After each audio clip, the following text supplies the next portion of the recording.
अस्सलाम वालेकुम, मेरा नाम सफ़ा मुश्ताक है और हम पढ़ रहे हैं जनरल साइंस क्लास 9th की।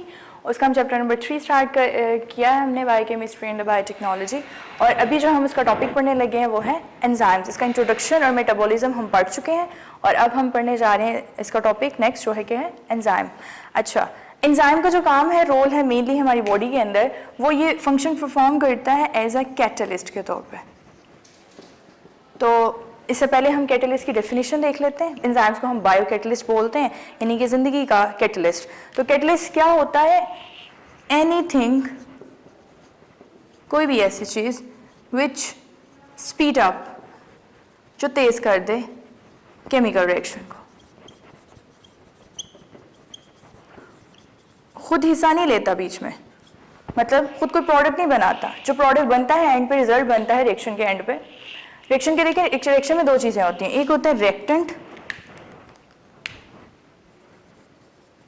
एक होते हैं रिएक्टेंट्स जो रिएक्ट करते हैं और उनकी वजह से जो बनता है वो कहलाता है प्रोडक्ट, जो रिजल्ट होता है। अब जो एंजाइम है वो यहाँ दरमियान में आते हैं, जिनका काम है कि जो रिएक्टेंट जो मिल के कर रहे हैं, ये दो रिएक्टेंट होते हैं ना, ए और बी, दो तो कम अज़ कम ज़रूर होते हैं, और एक भी होता है बाजू का जिसमें उसने तोड़ना होता है, उसको टूटना होता है, तब सिंगल भी रिएक्टेंट होता है। तो इनका इसका रिएक्शन है जो, यानी कि अगर ये एनाबॉलिक रिएक्शन और मिलना है इन दोनों ने, तो फिर भी इसकी स्पीड को तेज़ करवा दे, और अगर इसमें ब्रेक होना है तो भी इसकी स्पीड को तेज़ करवा के जो काम 1 घंटे में होना है उसको 5 मिनट में करवा दे, तो उसको हम एंजाइम बोलते हैं। अब इसमें जो है प्रोडक्ट जब हम चेक करते हैं तो उसमें हमें प्रोडक्ट का, एंजाइम के मॉलिक्यूल का एक हिस्सा भी नहीं मिलता, एक मॉलिक्यूल भी नहीं मिलता। यानी कि इसका काम सिर्फ क्या होता है, रिएक्शन की स्पीड को तेज करवा दिया और वैसे का वैसे जैसे रिएक्शन के अंदर इन्वॉल्व हुआ था वैसे ही रिएक्शन से बाहर निकल आता है। इसको बोलते हैं कैटलिस्ट। और एंजाइम्स जो होते हैं ये हमारी लाइफ के अंदर, हमारी बॉडी के अंदर जो है वो कैटलिस्ट के तौर पे काम करते हैं। अब ये कितने ज़्यादा ज़रूरी है इसकी मैं आपको एक एग्जाम्पल देती हूँ। हमारी बॉडी का हर रिएक्शन का एक एंजाइम है, एक स्पेसिफिक एंजाइम है जिसके बगैर रिएक्शन जो है वो स्लो डाउन कर जाता है। और कितना स्लो डाउन करता है इसका अंदाज़ा लगाइएगा। एंजाइम को काम करने के लिए कुछ बेसिक चीज़ें चाहिए होती हैं, कोई बेसिक नीड्स हैं उसकी, अगर वो प्रॉपर पूरी नहीं होती तो एंजाइम फंक्शन प्रॉपर नहीं करता। जैसे कि इसकी एक नीड है, एंजाइम की एक नीड है टेम्परेचर भी, कि इसको ऑप्टिमम टेम्परेचर भी चाहिए होता है काम करने के लिए। अब हमारी बॉडी का टेम्परेचर होता है 37 सेल्सियस नॉर्मल टेम्परेचर।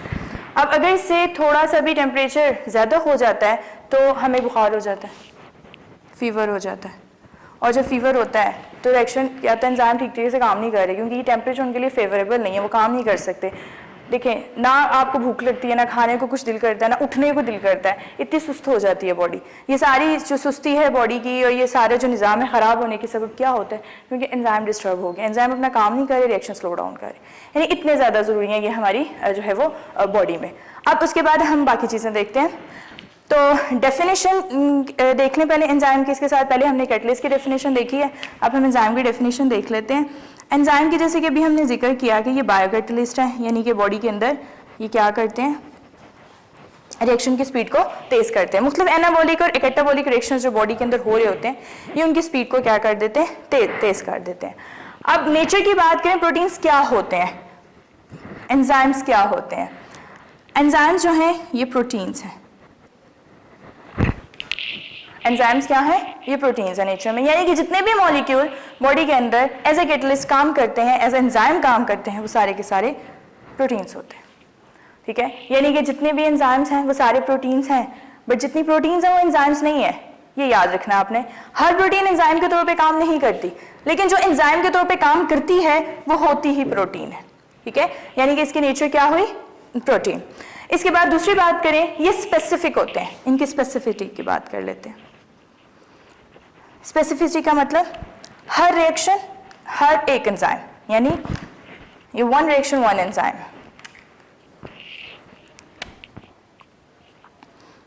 हर चीज का एक एंजाइम है, वो किसी दूसरे के साथ रिएक्ट नहीं करता। फॉर एग्जांपल, वो एंजाइम जो ग्लूकोज के ऊपर एक्ट करता है उसको बोलते हैं एमाइलेज। ये प्रोटीन के ब्रेकडाउन नहीं करेगा, ये प्रोटीन के मेटाबॉलिज्म नहीं करेगा। अब जो प्रोटीन का एंजाइम होगा वो फैट की मेटाबॉलिज्म नहीं करेगा, मतलब कि ये अपने मॉलिक्यूल के लिए, अपने रिएक्शन के लिए ख़ास होते हैं, स्पेसिफिक होते हैं, दूसरे के साथ रिएक्शन नहीं करते। इसकी वजूहात जो है वो मुख्तलिफ हैं। इसकी वजह जो है वो कहीं पे एंजाइम की शेप भी होती है जो कि सिर्फ अपने मॉलिक्यूल के साथ मैच करती है, किसी और मॉलिक्यूल के साथ मैच नहीं करती, ना ही वो बाइंड करती है। उसके बाद सबस्ट्रेट क्या होता है? वो सब्सटेंस जिसके ऊपर एंजाइम एक्ट करता है। मतलब हम ये रिएक्टेंट लेते हैं और इससे क्या बनता है, अभी हमने बात की, प्रोडक्ट बन जाता है। तो एंजाइम जो एक्ट करेगा वो रिएक्टेंट के साथ करेगा ना, तो रिएक्टेंट उसका सबस्ट्रेट कहलाएगा। यानी वो चीज़ जिसके ऊपर एंजाइम एक्ट करता है और फिर उसको प्रोडक्ट में कन्वर्ट करवा देता है, वो क्या कहलाता है? सबस्ट्रेट कहलाता है। अब एंजाइम पूरे का पूरा इन्वॉल्व नहीं होता रिएक्शन में। फॉर एग्जाम्पल ये इतना बड़ा एंजाइम है, सिर्फ इसका इतना सा हिस्सा, छोटा सा हिस्सा जो है वो रिएक्शन में इन्वॉल्व होता है। इस हिस्से को हम बोलते हैं एक्टिव साइट। यानी पूरे का पूरा एंजाइम एक्टिव नहीं होता, छोटा सा पोर्शन उसका इन्वॉल्व होता है रिएक्शन के अंदर और उसको हम एक्टिव साइट बोलते हैं। अच्छा, बाज़ वक़्त ऐसा होता है कि रिएक्शन हैवी हो जाता है, सिंगल एंजाइम अकेला काम नहीं कर पाता, उसको साथ किसी साथी की ज़रूरत होती है, तो वो अपना साथी लेता है जिसको को एंजाइम कहते हैं, लेकिन वो नॉन प्रोटीन होता है, यानी कि वो प्रोटीन नहीं होगा। वो कि विटामिन हो सकता है, विटामिन का कोई या कोई आयन हो सकता है। इसी तरह से इसकी नेचर कुछ और होगी, लेकिन वो प्रोटीन नहीं होता। प्रोटीन सिर्फ और सिर्फ जो अकेला मेन एंजाइम है बस वही होगा। इसके बाद हम एंजाइम के बारे में क्यों पढ़ रहे हैं, क्या क्या यूजेस हैं इसके, रोल क्या है डेली लाइफ के अंदर। सबसे पहला रोल जो है वो इसका केमिकल और फार्मास्यूटिकल इंडस्ट्रीज के अंदर है। केमिकल और फार्मास्यूटिकल, केमिकल इंडस्ट्रीज में सारी आ जाती हैं, जितने भी केमिकल्स हैं सबका एंजाइम है। यहाँ तक कि हमें लेदर की टैनिंग के लिए भी एंजाइम की ज़रूरत पड़ती है, जिससे हमने बाद में चमड़े की टैनिंग करके तो उसके बाद उसे हम जैकेट शूज़ वगैरह बनवाते हैं, उसके लिए भी हमें एंजाइम की ज़रूरत पड़ती है। यानी हर रिएक्शन, कपड़े बनाने वाली सनत है वहाँ पर भी हमें एंजाइम की ज़रूरत पड़ती है। तो जितने भी केमिकल इंडस्ट्रीज हैं उसमें भी, फार्मास्यूटिकल यानी मेडिसिन बनाने वाली जो इंडस्ट्रीज है, तो उधर भी हमें एंजाइम की ज़रूरत पड़ती है ताकि वो ये रिएक्शन करवा सके। उसके बाद जो है एंजाइम की हमें ज़रूरत पड़ती है चीज़ की प्रोडक्शन के लिए भी, पनीर बनवाने के लिए। इसका मतलब ये हुआ कि इसकी ज़रूरत हमें फूड इंडस्ट्रीज़ में भी हुई। जो फूड इंडस्ट्री है वहाँ पे भी एंजाइम के बहुत ज़्यादा यूजेस हैं। इवन बेवरेज प्रोडक्ट्स, ये जो मशरूबात बनाते हैं हम फलों से, उसके लिए भी हमें एंजाइम की ज़रूरत पड़ती है जो उसकी जल्दी से ब्रेक डाउन करवा देता है। बेवरेजेस तभी बनते हैं जब फूड की फर्मेंटेशन हो जाती है, और फर्मेंटेशन के लिए भी हमें एंजाइम की ज़रूरत पड़ती है। फिर उसके बाद जो है फूड प्रोसेसिंग इंडस्ट्री के अलावा उसने यहाँ पे बात की है कि हम जो है वो गोश्त के अंदर भी एक एंजाइम डालते हैं, पेपेन, जायके के लिए, मीट टैनाइजर बोलते हैं इसको। ये हम हासिल करते हैं पपाया से, तो इसको हम लोग गोश्त में इस्तेमाल करते हैं उसके लिए, ठीक है, टेंडराइजर के तौर पर। इसके अलावा बहुत ज़्यादा एंजाइम्स हैं जो डिटर्जेंट्स बनाने के लिए भी इस्तेमाल होते हैं, यानी सफाई के पर्पस के लिए।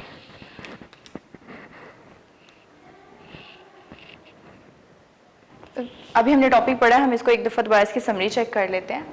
एंजाइम के बारे में हमने क्या देखा है कि ये कैटलिस्ट हैं। कैटलिस्ट हम किस चीज़ को कहते हैं? ऐसी हर चीज़ को जो रिएक्शन की स्पीड को तेज़ कर दे उसको हम कैटलिस्ट बोलते हैं। और एंजाइम को हमने बायो कैटलिस्ट का नाम दिया है क्योंकि ये लाइफ के अंदर जितने भी और वो हैं रिएक्शंस हैं उनकी स्पीड को क्या कर देती है? तेज़ कर देती है। हमारी बॉडी के अंदर मेटाबॉलिज्म दो तरह की है, एनाबॉलिज्म है, कैटाबॉलिज्म है, और दोनों के अंदर होने वाले जितने भी रिएक्शंस हैं ये उनकी स्पीड को क्या करती है? तेज़ कर देती है, इसलिए हम इसको बायो कैटलिस्ट भी बोलते हैं। अब दूसरी बात ये हुई, उसके बाद हम ये हुई कैटलिस्ट की डेफिनेशन, तो हमने एंजाइम की डेफिनेशन देखी। एंजाइम जो है ये बायो कैटलिस्ट हैं, यानी कि रिएक्शंस की स्पीड को तेज़ करते हैं जो लाइफ के अंदर हो रहे हैं। और दूसरी बात ये कि ये नेचर में क्या है? प्रोटीन है, यानी कि जितने भी मॉलिक्यूल्स हैं ये सारे प्रोटीन से मिलकर बने हुए हैं। उसके बाद जो है हमने इसकी स्पेसिफिसिटी देखी कि हर रिएक्शन जो है उसका एक एंजाइम होता है। एक मॉलिक्यूल का जो एंजाइम है वो दूसरे मॉलिक्यूल के ऊपर एक्ट नहीं करता, यानी कि अगर ग्लूकोज का एंजाइम है तो वो प्रोटीन की मेटाबॉलिज्म नहीं करेगा, और अगर प्रोटीन का एंजाइम है तो वो फैट की मेटाबॉलिज्म नहीं करेगा। अच्छा, उसके बाद हमने ये बात देखी कि एंजाइम, ये जो रिएक्टेंट्स होते हैं इनको सबस्ट्रेट कहते हैं, यानी कि सबस्ट्रेट वो चीज़ होती है जिसके ऊपर एंजाइम एक्ट करता है। एंजाइम सबस्ट्रेट के साथ बाइंड करता है, जुड़ता है और उसको प्रोडक्ट में कन्वर्ट करवा देता है और वहीं से जैसे बाइंड हुआ था वैसे ही उतर के साइड पे चला जाएगा। और बाइंडिंग जहाँ पे होती है इसकी, उस रीजन को हम एक्टिव साइट कहते हैं। सारे का सारा एंजाइम रिएक्शन के अंदर इन्वॉल्व नहीं होता, सिर्फ थोड़ा सा रीजन होता है और जो रीजन होता है उसका नाम हमने यहाँ पे पढ़ा कि उसको क्या बोलते हैं, एक्टिव साइट बोलते हैं। उसके बाद हमने इसका रोल देखा। अच्छा, इसका डेली लाइफ में जो यूज़ है केमिकल इंडस्ट्रीज में है और इसके अलावा फार्मास्यूटिकल इंडस्ट्री में, मेडिसिन के अंदर होता है, फूड प्रोसेसिंग के अंदर है, यानी खाने बनाने वाली जो सनतें हैं, बेवरेज बनाने वाली, वहाँ पे होता है। फिर इसके बाद हमने एक एग्जांपल भी देखी कि जैसे ये पपेन है, ये पपाया से हम हासिल करते हैं, इसको मीट के अंदर हम जायके के लिए भी इस्तेमाल करते हैं। तो और इसके अलावा जो है इसको हम डिटर्जेंट्स बनाने के लिए भी जो है वो यूज़ करते हैं। तो इसके बाद हम अपना नेक्स्ट टॉपिक पढ़ेंगे जो कि है ब्लड। अभी हमने टॉपिक पढ़ा है एंजाइम के बारे में, अभी हम अपना सेकंड टॉपिक देखते हैं, that is the blood. Blood क्या है?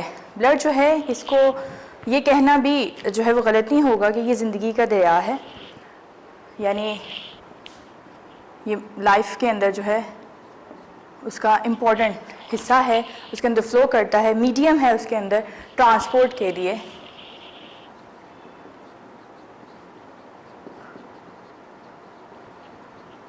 मटेरियल्स को एक जगह से दूसरी जगह पहुंचाता है, हर चीज़ को।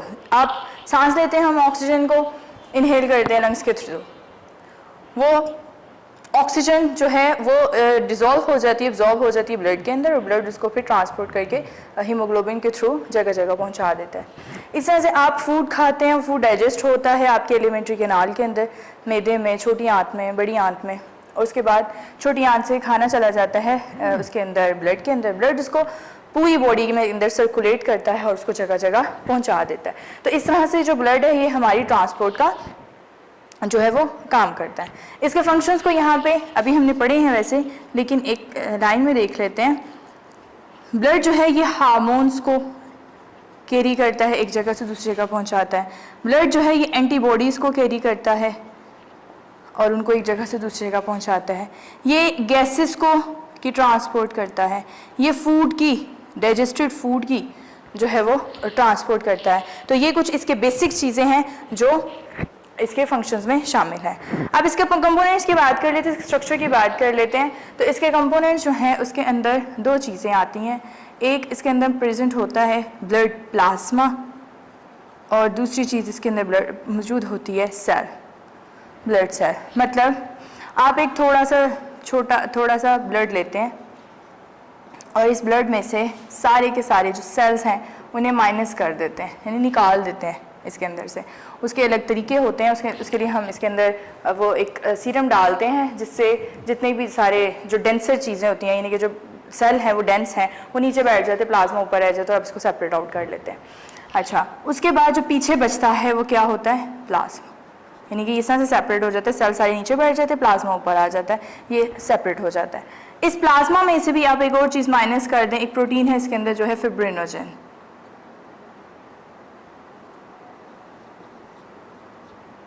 इसको, ये एक ब्लड क्लॉटिंग प्रोटीन है जिसकी वजह से ब्लड थिक होता है, इसको भी माइनस कर दें तो पीछे रह जाता है सीरम, येलो कलर का फ्लूइड, बस। तो ये चीज़ें हैं जो ब्लड के अंदर पाई जाती हैं। इसके बारे में हम जो है वो अलग-अलग बात कर लेते हैं। सबसे पहले प्लाज्मा के बारे में थोड़ा सा देख लेते हैं। प्लाज्मा जो है तकरीबन 90% जो ब्लड है उसके अंदर वो प्लाज्मा शामिल होता है तकरीबन। और इसके अंदर जो है वो हमें बहुत ज़्यादा चीज़ें हैं, इसके अंदर साल्ट्स हैं, इसके अंदर डाइजेस्टेड फूड है, इसके अंदर हार्मोन्स हैं, इसके अंदर एंटीबॉडीज़ हैं, इसके अंदर एंजाइम्स हैं, यानी एनीथिंग एवरीथिंग जो है वो जो भी ब्लड का काम है, जो भी ब्लड डिफ्यूज़ करके एक जगह से पहुंचाते हैं, सबके पार्टिकल्स आपको इसमें, यहाँ तक कि यूरिया भी इसमें शामिल होता है, वो सारा कुछ इसमें होता है। उसके बाद सेल्स की बात करें, सेल 3 है, रेड, वाइट एंड प्लेटलेट्स।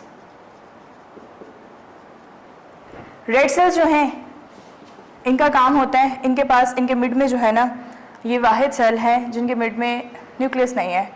जब ये बनते हैं तब इनके अंदर न्यूक्लियस होता है, लेकिन जैसे ही इनको ब्लड में छोड़ा जाता है, यानी ब्लड में ये शामिल होते हैं, तो इसका जो न्यूक्लियस है वो गायब हो जाता है और उसकी जगह एक प्रोटीन आ जाती है जिसका नाम है हीमोग्लोबिन। और हीमोग्लोबिन जो है ये एक ऑक्सीजन कैरिंग प्रोटीन है जो ऑक्सीजन को कैरी करती है from one part of the body to the another, यानी कि उसको जो है वो पूरी बॉडी के अंदर पूरे सेल टू सेल पहुंचा के आती है। कैसे? इसके मिड में एक प्रोटीन, इस प्रोटीन के मिड में भी एक पार्टिकल है जिसको बोलते हैं आयरन मौजूद होता है और ये इसकी हेल्प करता है ऑक्सीजन को कैरी करने में। यानी रेड ब्लड सेल का काम क्या हुआ? ऑक्सीजन नहीं, गैसेस की ट्रांसपोर्ट, क्योंकि ये ऑक्सीजन के साथ कार्बन डाइऑक्साइड को भी ट्रांसपोर्ट करवाता है, वापस लंग्स के पास लेके आता है और लंग्स से फिर वो डिफ्यूज आउट हो जाते हैं। दूसरे सेल है हमारे पास white blood cell. White blood cells का काम क्या है? ये बॉडी के डिफेंडिंग सिस्टम है, ये बॉडी की कह लें आप, ये फौज है या बॉडी की पुलिस है जो हमारी बॉडी को डिफेंड करती है। फॉरेन पार्टिकल कोई भी, कोई जरासीम बॉडी के अंदर जैसे ही एंटर होता है तो ये उसके खिलाफ एक्टिव हो जाती हैं और उसको मारना स्टार्ट कर देती हैं, किल करना स्टार्ट कर देती हैं। उसी के नतीजे में हमें फीवर भी होता है, क्योंकि हमारी बॉडी के अंदर एक जंग छिड़ जाती है और उसकी वजह से बॉडी का टेम्परेचर हाई हो जाता है, जो फीवर की सूरत में भी अक्सर सामने आता है। बाज़ वक़्त ज़ख़म में आपके एंटर हो जाती है, तो जब ज़ख़म के अंदर एंटर होती है तो वहाँ पर जरासीम जो है वो ज़ख़म के अंदर एंटर होते हैं, वहाँ से वाइट ब्लड सेल्स एक्टिवेट हो जाते हैं, लड़ना शुरू कर देते हैं और वो बॉडी के सेल के ऊपर ज़ख़म के ऊपर पस की सूरत में नज़र आना शुरू हो जाती है। तो ये यानी कि इसका काम क्या है? डिफेंड करना बॉडी को, मदाफत देना बॉडी को, यानी कि जैसे ही कोई फॉरेन पार्टिकल एंटर होगा तो उसकी इम्यूनिटी को जल्दी से एक्टिव कर देना। लास्ट में आ जाते हैं हमारे पास प्लेटलेट्स। इनको सेल नहीं कहते, इनकी शेप सेल की तरह नहीं है, इनको हम फ्रेगमेंट्स कहते हैं कि ये बोन मैरो के फ्रेगमेंट्स हैं, क्योंकि ये सेल्स जो हैं ये बोन मैरो बनाता है, हमारे हड्डियों के अंदर जो गोदा मौजूद होता है वो। अब इसका काम क्या है? ये ब्लड क्लॉटिंग करवाता है। आपको ज़ख़म होता है और ज़ख़म के ऊपर पतली सी झिल्ली बन जाती है, खून जम जाता है वहाँ पे और उसके नीचे जो है वो रिपेयर का प्रोसेस शुरू होता है कि ज़ख़म को ठीक किया जाता है। जब आपका ज़ख़म ठीक हो जाता है वो झिल्ली खुद बहुत उतर जाती है, वो सील होती है एक बनी हुई कि बाहर से जरासीम को अंदर एंटर नहीं करती। लेकिन अगर आप खुद उस सील को उतार देते हैं तो ब्लीडिंग फिर शुरू हो जाती है। तो उसके नीचे जो है ये काम हो रहा होता है, यानी कि प्लेटलेट्स क्या करते हैं? ये ब्लड की क्लॉटिंग करवाते हैं। तो ये था हमारे पास ब्लड का स्ट्रक्चर। इसके बाद हम ब्लड का ग्रुप देख लेते हैं कि ब्लड ग्रुप का हमें कैसे पता चलता है। पहले ब्लड का स्ट्रक्चर के बारे में थोड़ा सा दोबारा देख लेते हैं कि हमने पढ़ा कि ये मीडियम है ट्रांसपोर्ट का और इसका फंक्शन क्या है? हार्मोन्स को ट्रांसपोर्ट करना, एंटीबॉडीज़ को, गैसेस को, फूड को एक जगह से दूसरी जगह पहुँचाना और उनको कैरी भी करना और उनको अपने पास रखना भी। अब इसके अंदर दो चीज़ें हैं, एक प्लाज्मा और एक सेल है। अगर आप एक ब्लड के अंदर से सेल को निकाल देते पीछे प्लाज्मा रह जाता है। प्लाज्मा में से फिब्रिनोजन को निकाल दें पीछे सीरम रह जाएगा, यानी कोई येलो कलर का फ्लूइड होगा उसमें और कुछ नहीं होगा। प्लाज्मा की बात करें तो ये 90% ब्लड के अंदर प्लाज्मा है, इसके अंदर salt, digested food, hormone, antibody, enzyme, ये सारा कुछ पाया जाता है। सेल की बात करें, 3 तरह के सेल हैं, रेड ब्लड सेल्स हैं, इनका काम ये हीमोग्लोबिन को कैरी करते हैं, ये एक जगह से दूसरी जगह गैसेस को पहुंचाते हैं। दूसरी चीज़ वाइट ब्लड सेल्स हैं, इसका काम डिफेंडिंग सिस्टम है, ये बॉडी को डिफेंड करता है, कोई जरासीम बॉडी के अंदर एंटर हो जाए उसकी इम्यूनिटी को, बॉडी को एक्टिवेट कर देता है। प्लेटलेट्स की बात करें तो ये फ्रेगमेंट्स हैं और जो ये ब्लड क्लॉटिंग करवाते हैं। तो इसके बाद हम ब्लड का ग्रुप देख लेते हैं। ब्लड ग्रुप्स तकरीबन लैंस स्टीनर था, तकरीबन 1902 में इसने ह्यूमन पॉपुलेशन को डिवाइड कर दिया था 4 कैटेगरीज में। 4 कैटेगरीज कौन कौन से? इसने कहा ABO ब्लड ग्रुप सिस्टम दिया था, यानी इसने कहा या तो किसी का ब्लड A है, या किसी का ब्लड B है, या किसी का ब्लड A, B है और किसी का ब्लड O है। इन 4 किस्मों में इसने क्या किया था? ब्लड ग्रुप को डिवाइड कर दिया था। कैसे पता चलता है कि ब्लड ग्रुप A है, B है, AB है या O है? ये इसने पेश किया था on the basis of antigen की बेस पे। एंटीजन्स क्या हैं? ये कुछ खास किस्म के केमिकल्स हैं जो प्रेजेंट होते हैं on the surface of red blood cell. Red blood cells की सरफेस के ऊपर एंटीजन्स पाई जाती हैं 2 तरह की, A या B। उस एंटीजन की बेस के ऊपर इसने हमें जो है वो क्या दिया? ABO blood group system. अब ये कैसे पता चलता है? इसने ये किस तरह से निकाला था? इसने कहा कि 4 किस्म के पर्सन्स होते हैं। एक वो जिनके पास एंटीजन A है, तो उनका ब्लड ग्रुप क्या होगा? A। एक वो पर्सन है जिनके पास एंटीजन B है, उनका ब्लड ग्रुप होगा ब्लड ग्रुप B। एक वो पर्सन है जिनके पास एंटीजन ए और बी दोनों है, दोनों उनकी सरफेस के ऊपर मौजूद होते हैं, तो ऐसे पर्सन का जो ब्लड ग्रुप है वो क्या होगा, blood group A and B. और कुछ ऐसे पर्सन हैं जिनके ऊपर नो एंटीजन, कोई एंटीजन नहीं होती, तो इनका ब्लड ग्रुप क्या है, ब्लड ग्रुप ओ।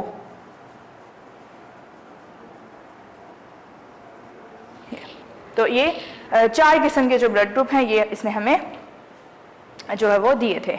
अच्छा, अब इसके बाद ना एक एंटीबॉडी भी है, मतलब हमारा जो जिनका ब्लड एंटीजन, जिनके अंदर एंटीजन ए होती है, उनका ब्लड ग्रुप ए होता है ना, तो उसके पास एंटीबॉडी उसके उल्ट बी होगी। जिनका ब्लड ग्रुप बी है यानी उनके अंदर एंटीजन बी है, तो उनके अंदर एंटीबॉडी ए होगी। जिनका ब्लड ग्रुप ए बी है यानी इनके अंदर दोनों एंटीजन्स हैं, ए और बी दोनों, तो इनके अंदर एंटीबॉडी कोई नहीं होती।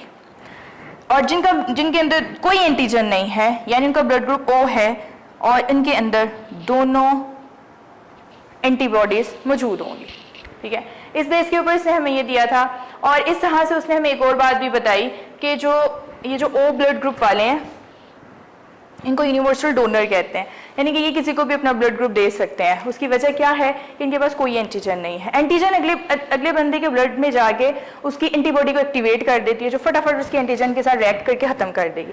मतलब अगर एक बंदे का ब्लड ग्रुप ए है पर्सन का, और आप उसको ब्लड ग्रुप बी लगा देते हैं, उसका ब्लड ग्रुप ए है और आपने उसको बी लगा दिया है या उसको लगवा दिया है, तो क्या होगा कि बी ब्लड ग्रुप जैसे उसके अंदर जाएगा, यानी कि वो बी एंटीजन लेके आया है, तो उसके खिलाफ जो बी एंटीबॉडी होगी वो फौरन एक्टिवेट हो जाएगी, उसको डिस्ट्रॉय कर देगी और पूरी की पूरी बॉडी का ब्लड जम जाएगा और उसकी डेथ हो सकती है। ठीक है, इसी तरह से बी अदर केसेस भी हैं। लेकिन इसके पास कोई एंटीजन नहीं होती, तो ये अगले बंदे के पर्सन के अंदर जाके कोई जो वो है एंटीबॉडी को भी एक्टिवेट नहीं करता। इसी तरह से जो ब्लड ग्रुप ए बी वाले हैं इनको यूनिवर्सल रेसिपिएंट कहा जाता है। ये किसी का भी ब्लड ग्रुप ले सकते हैं। उसका रीज़न भी क्या है कि इनके पास जो है वो दोनों एंटीजन्स होती हैं और एंटीबॉडी जो है वो कोई भी इनके पास नहीं होती। इसके साथ साथ जो है हमारे पास एक और सिस्टम आता है जो कि है नेगेटिव और पॉजिटिव, RH सिस्टम बोलते हैं इसको। अब हमें ये भी पता है RH फैक्टर कि ब्लड ग्रुप आगे से फिर, यानी कि इन 4 के आगे से 8 है, यानी या तो A पॉजिटिव है, A नेगेटिव है, B पॉजिटिव है, B नेगेटिव है, AB पॉजिटिव है एंड AB नेगेटिव है, O पॉजिटिव है एंड O नेगेटिव है। तो ये पॉजिटिव और नेगेटिव हमने किस बेस पे दिया।